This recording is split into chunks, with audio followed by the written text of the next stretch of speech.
What's up, guys? Welcome back to the channel. Nemo Propaganda here, and today we're going to check out an XTZ subwoofer, the 1017 Edge. The first time I had heard about this brand was when Thomas and Stereo reviewed their 2-channel power amplifier. He loved it. Everyone who reviewed it after him loved it. It seemed to be a real winner. I saw they had some subwoofers. I definitely wanted to check one out, but I never knew how to get a hold of them until now. The the Canadian distributor, who also services the United States, he sent me this unit, so special thanks to that. There's a link to his website in the description below. It's not an affiliate link. I don't use affiliate links. Not to knock anyone who does, it's just not my style. And one of the cool things I asked him, I'm like, hey, for US customers, what are we looking at in shipping for a sub like this? And he's like, probably around 50 bucks. I thought that was pretty cool because a lot of times, you know, shipping larger items between US and Canada can be a little bit more than that. So that was pretty cool. We're going to do this review the same way we generally do. I'll tell you about some specs and standout features. Let me go ahead and throw those main ones on screen so you guys can check that out.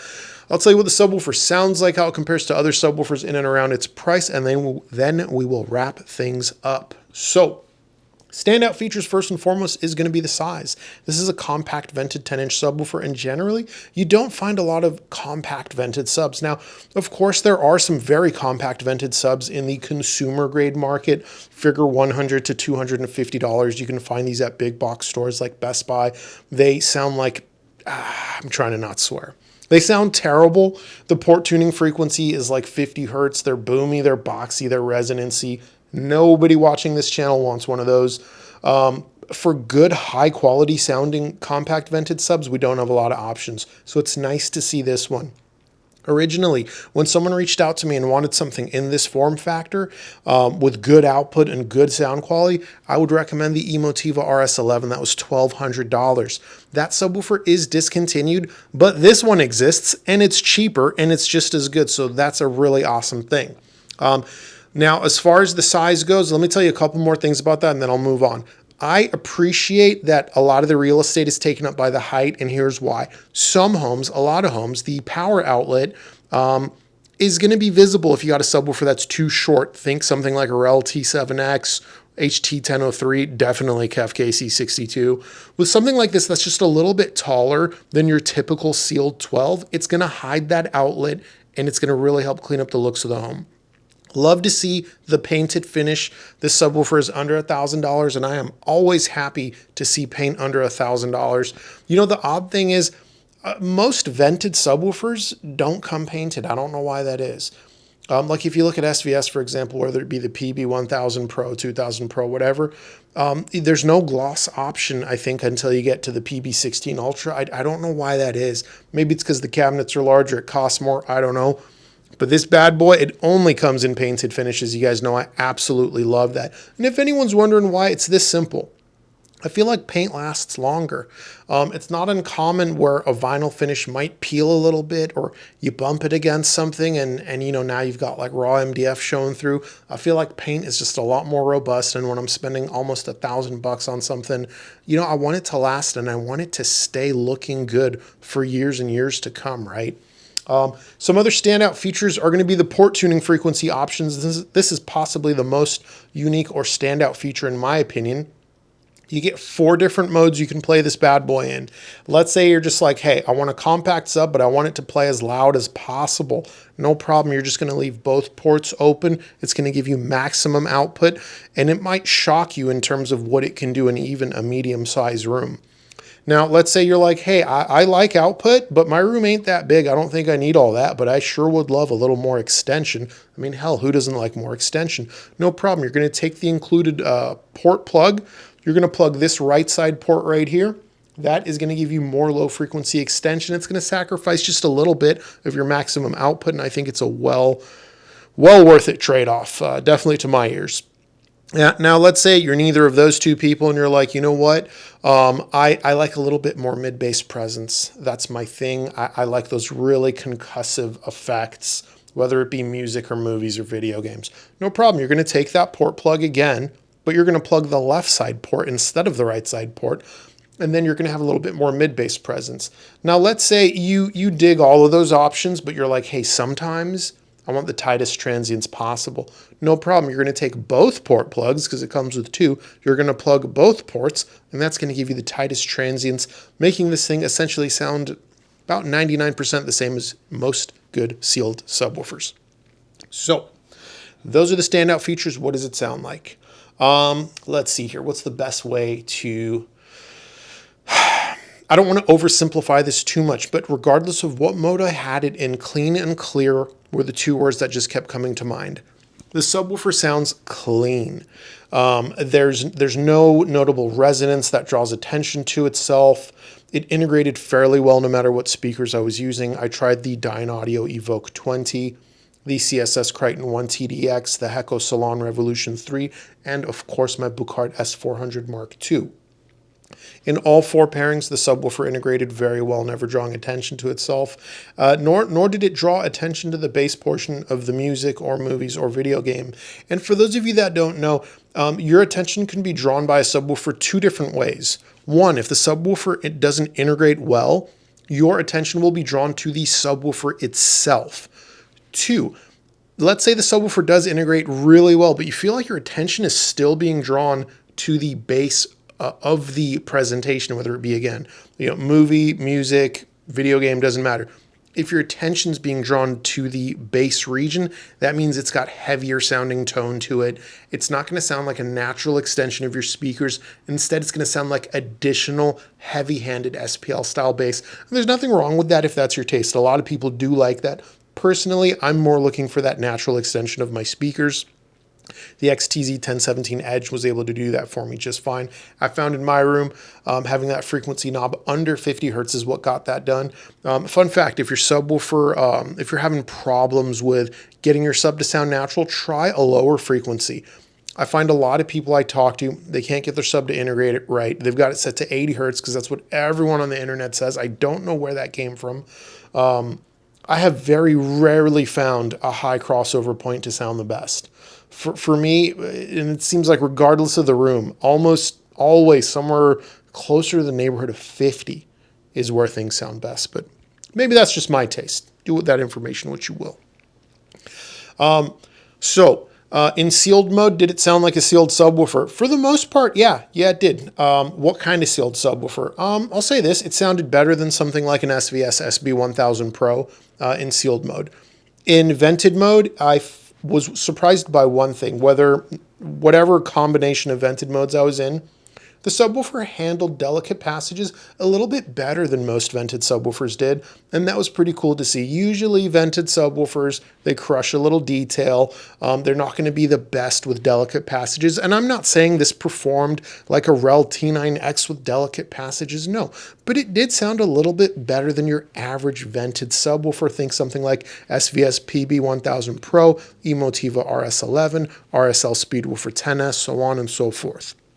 So overall, we've got good sound.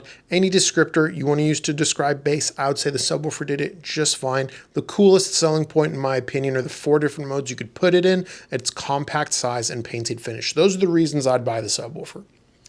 How does it compare to some other subwoofers in and around this price point? This is a little bit tough because there's not a lot of subwoofers that are around this price and around this size. But let's first compare it to the discontinued Emotiva RS11 just to get a baseline, because that was my go-to recommendation for someone that wanted a lot of output, compact enclosure, and not spend a whole lot of money, because there are really compact subs you can buy that have tremendous output that are even smaller than this, but they cost a lot of money. They're not under $1,000. They're like almost $3,000 or more. So compared to the Emotiva RS11, that thing was a little bit more expensive at $1,200. It also came with a painted cabinet that was beautiful. It was physically just a smidgen larger. The note-to-note distinction I find on the 1017 is a little bit better than it was on the RS11. The handling of delicate passages, a little bit better on the 1017 Edge. And the difference between sealed mode and vented mode, which both subwoofers could do, I found there was a more clear difference on the 1017 Edge. With the Emotiva RS11, when I plugged it, its transients did tighten up, but on the 1017 Edge, they tighten up more. It's a bigger difference. It's more of a drastic change. I appreciated that. Overall, the Emotiva RS11 was a fantastic subwoofer. I'm not knocking it in any way. I just do find the XTZ 1017 Edge to be a little bit more compact, be able to do all the things that it could do, and do them just a little bit better. Let's move on to something that's still in production and a little bit more popular. Pretty much the de facto affordable vented subwoofer that's compact, the RSL Speedwoofer 10S. Those bad boys sell for under $500. They're an absolute killer value. We all know that. What are some differences? Well, first, I've heard a lot of people say, I love the Speedwoofer 10S, but God, I would pay a few $100s if that thing came in just a nicer finish with a nicer cabinet. And I totally get that complaint. It's a very Spartan looking subwoofer. And look, it's designed to hit a very, very affordable price point and have a crazy amount of output for how cheap it is. So they had to sacrifice somewhere. You're not getting paint, you know what I mean? You're not getting a beautiful cabinet with, you know, nice little rounded edges and things like that, like the 1017 has. So in aesthetics, fit, finish, the XTZ 1017 Edge is absolutely on another level. And for some people, that alone is going to be the reason to go for the XTZ subwoofer. Now, we'll note the RSL Speedwoofer 10S, despite being not the most beautiful thing in the world, is built very well. It does not suffer from poor build quality whatsoever. Neither does the XTZ 1017 Edge. Let's talk about the sound differences, though, because most of you guys don't care about aesthetics as I do. Now, the sound differences are like this. Believe it or not, the RSL Speedwoofer 10S, so just to be clear, it doesn't have any different modes. It plays vented, that's it. Its sound, its transients are somewhere between this subwoofer, between its sealed and vented mode. When this subwoofer is in vented mode, the 10S plays a little bit tighter. When this subwoofer is in sealed mode, this subwoofer plays a little bit tighter. So the RSL 10S is absolutely one of the better subwoofers for transient response, well, better vented subwoofers in terms of transient response. It seems like RSL is pretty good at making a vented subwoofer that has very good transient response. Both subwoofers have very respectable output. Both subwoofers dig deep. I did find the XTZ 1017 Edge to dig deeper and extend lower and have just a little bit of a larger sense of scale. Overall, its sound quality was just a little bit cleaner, a little bit clearer, a little bit more in line with more expensive speakers and things like that. Like the RSL Speedwoofer 10S, like it sounds great in my system, but you can tell like it's not really right at home in a sound system that's $10,000 and up. The XTZ 1017 Edge was just a little bit of a better fit with its cleaner sound overall. But of course, for those of you that cannot afford the XTZ 1017 Edge, I've said it a million times, the RSL Speedwoofer 10S at under $500, if that's all you got to spend on a sub, it's a fantastic buy. I still recommend it.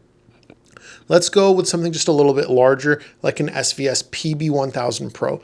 Being large, and just to be clear, the PB1000 Pro is a very small vented 12-inch subwoofer, but it is tremendously larger than the XTZ 1017 Edge. So of course, even though it has about 100 watts less, 175 watts less, because the 1017 Edge has 500 watts RMS, which is quite a bit for a compact vented 10.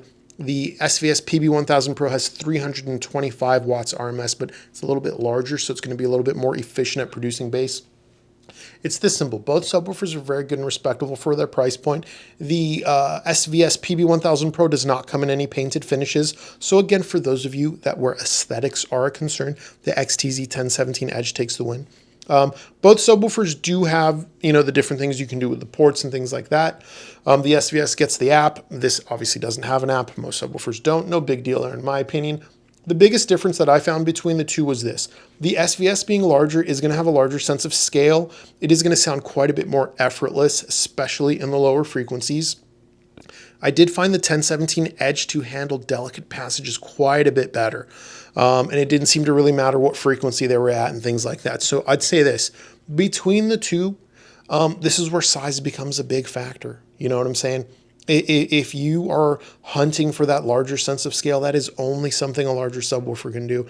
And I'm just going to cover this last subwoofer because I know people are going to ask about the RSL Speedwoofer 12S.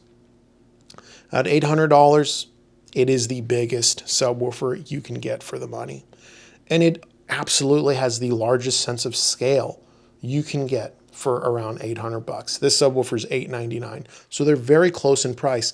But guys, I don't know why in the comments section, anytime I review a subwoofer that's just under $1,000, someone hops in there and goes, yeah, but the RSL 12S would murder this thing. Yeah, it's freaking huge. Of course it will. That's like saying a Hellcat would like murder like any like European sports car. Like, yeah, a Hellcat has like 750 horsepower, my guy.